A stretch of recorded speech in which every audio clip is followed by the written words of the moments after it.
Excellence, Monsieur le Président, le document est prêt. Merci de le recevoir des mains de Monsieur le Premier ministre.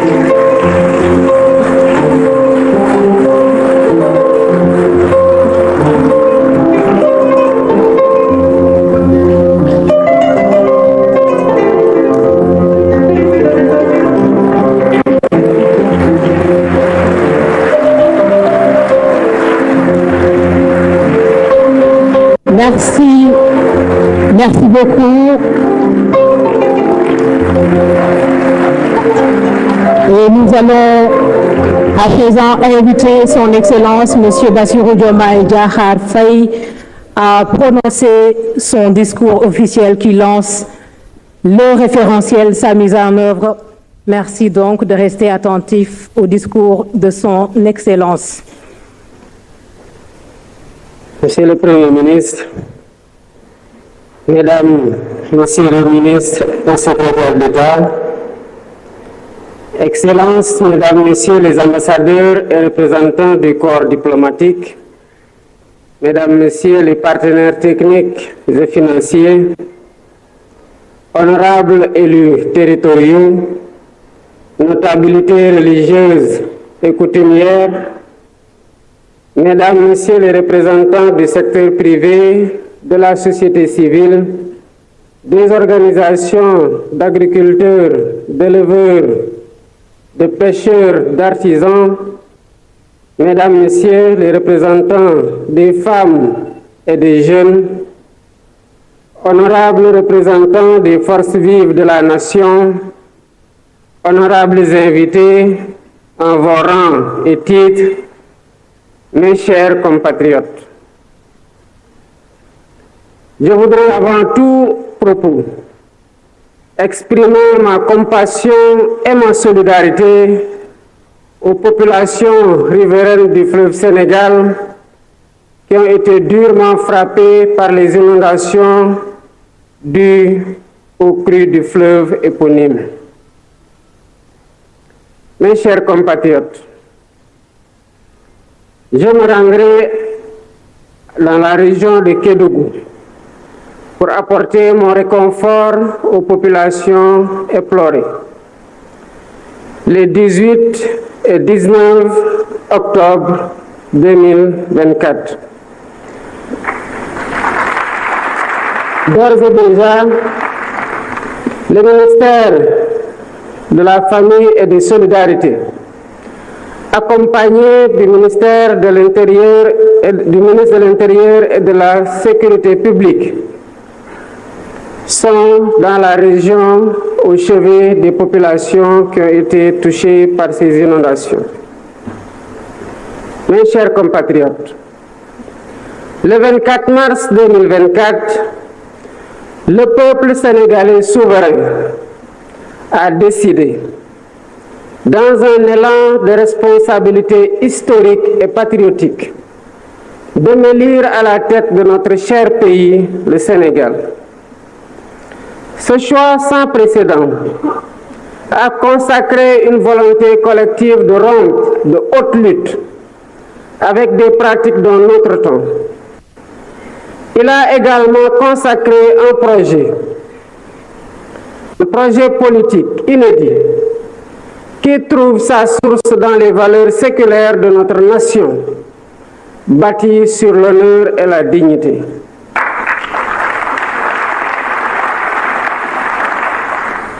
Pour rappel, lors de ma prestation de serment le 2 avril 2024, je m'engageais devant vous à mobiliser les Sénégalais d'ici et de la diaspora autour d'un projet national fédérateur orienté vers un futur serein.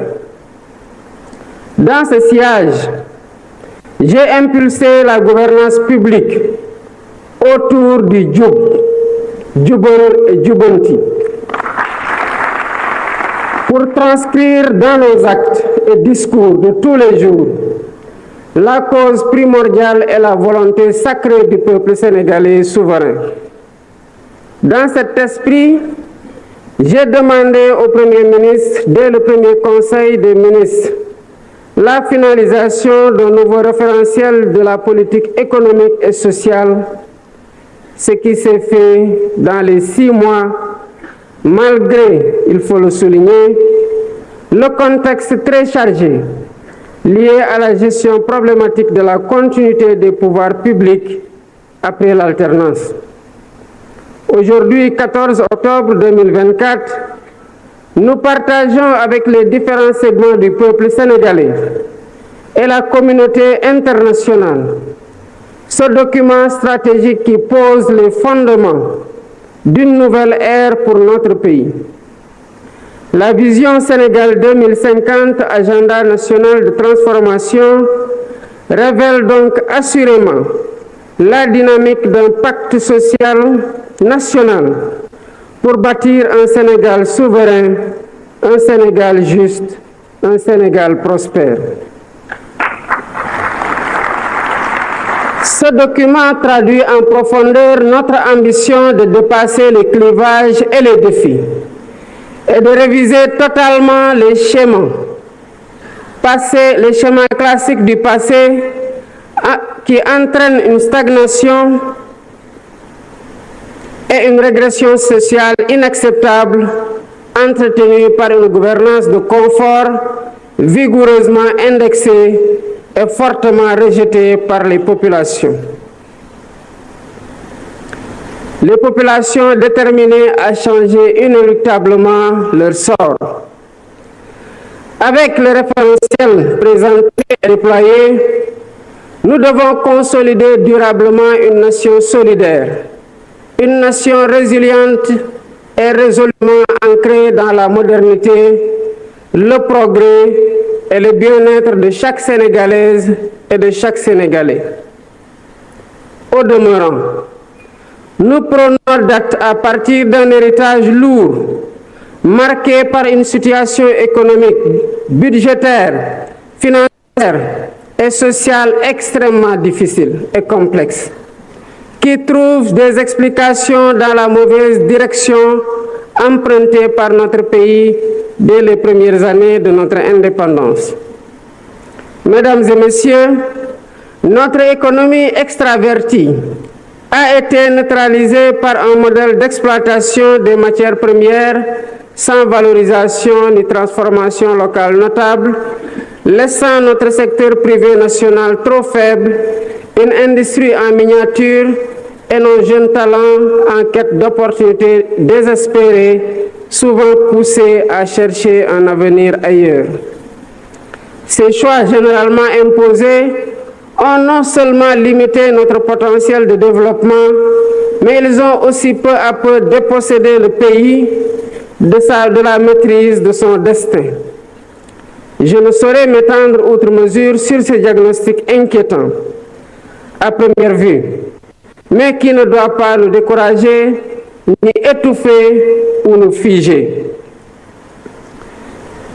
Car la force d'un pouvoir, c'est sa capacité à agir, à fixer un cap stratégique, mais également à trouver dans le temps et dans l'espace, et selon les circonstances, les meilleures solutions et les meilleures coûteuses pour répondre aux défis présents et futurs, ainsi qu'aux aspirations et préoccupations légitimes des populations. Mes chers compatriotes, la transcendance du consensus, du sursaut et du don de soi pour asseoir notre souveraineté et libérer les énergies, les talents et les potentiels de notre nation. Nous devons être fiers de notre nation.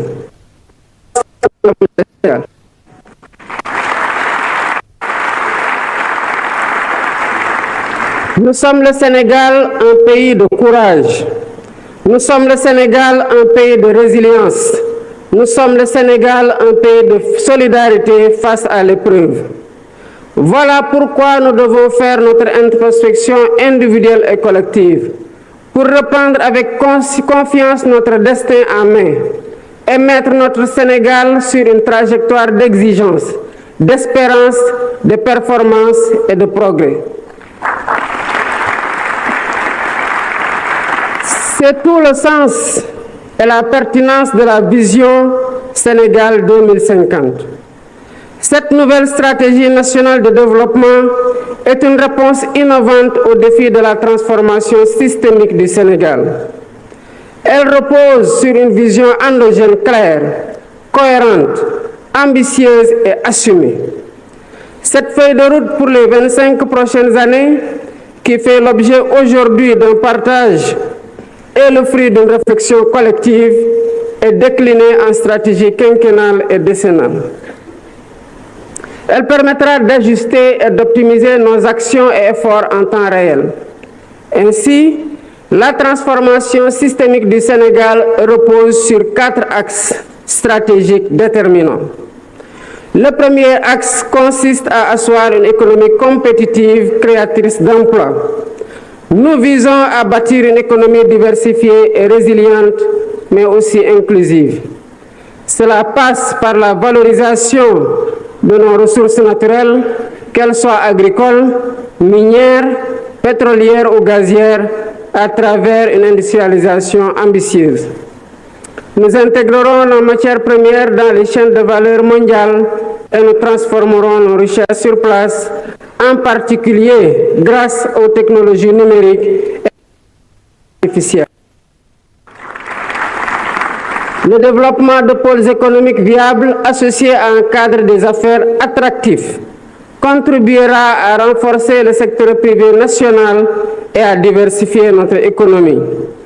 Dans les tout prochains jours, une loi sur la souveraineté économique viendra consacrer cette dynamique en s'appuyant sur une stratégie de financement solide et concertée avec toutes les parties prenantes.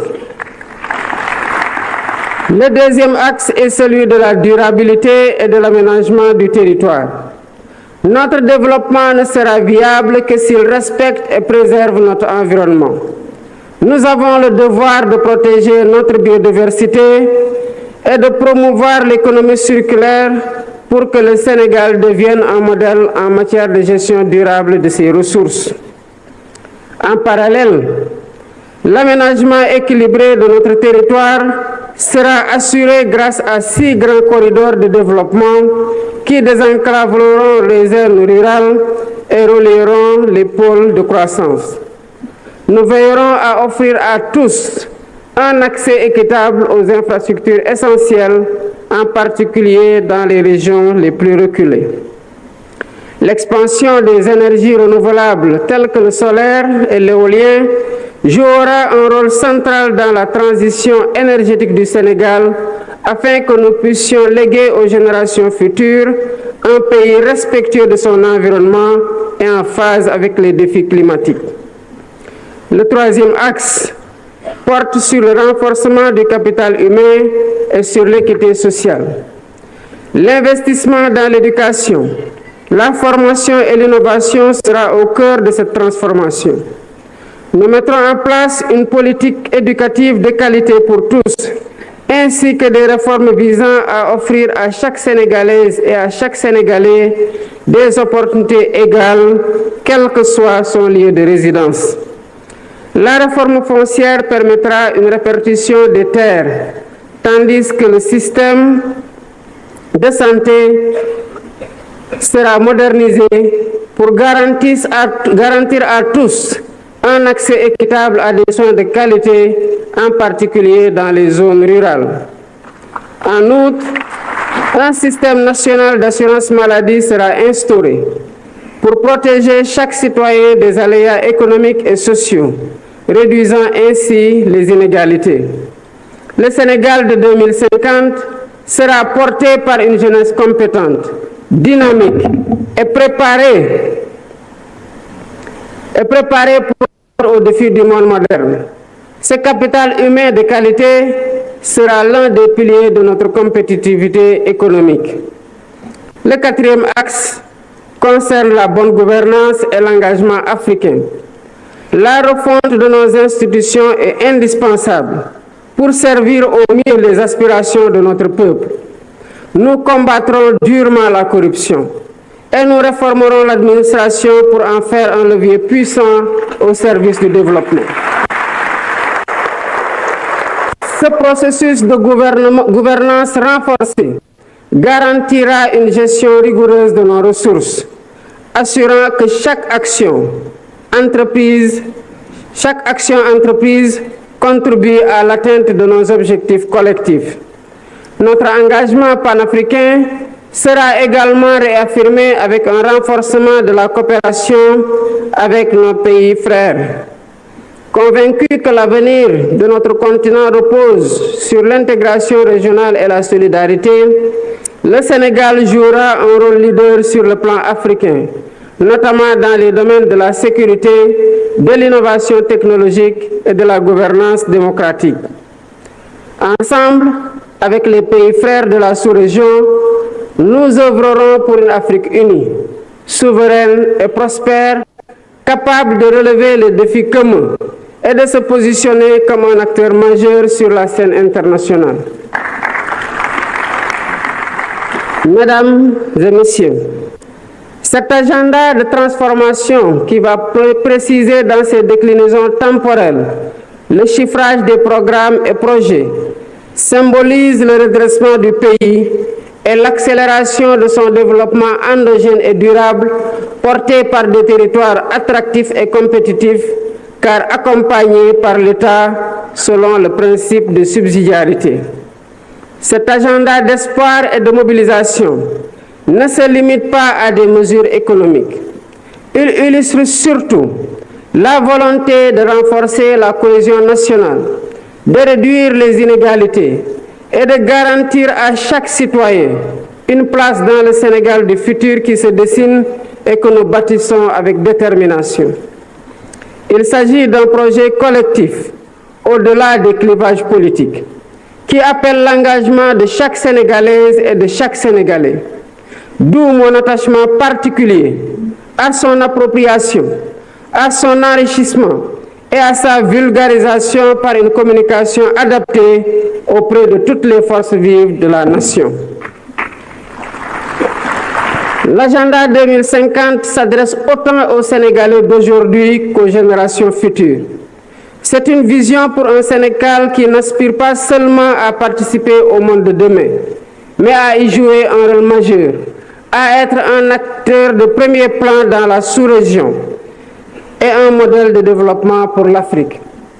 Je voudrais, à cet instant précis, adresser mes chaleureuses félicitations au Premier ministre Ousmane Sonko.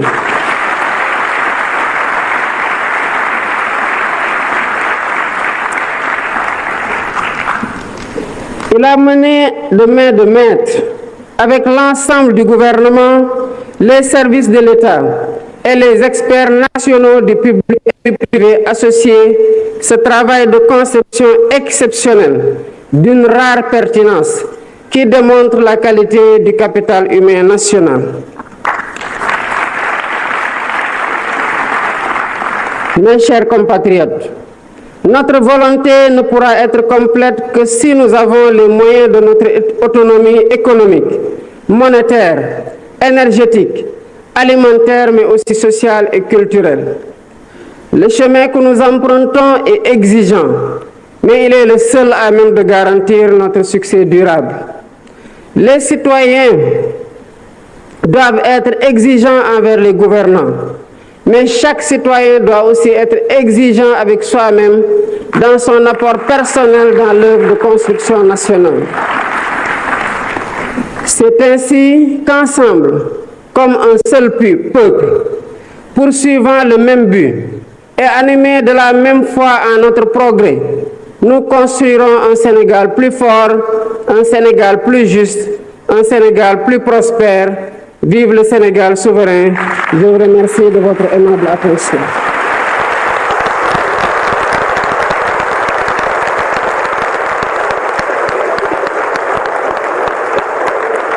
Vous venez de voir sur ces images le chef de l'État, Bassirou Diomaye Diakhar Faye, qui vient de prononcer son discours à l'occasion justement du lancement du référentiel Sénégal 2050.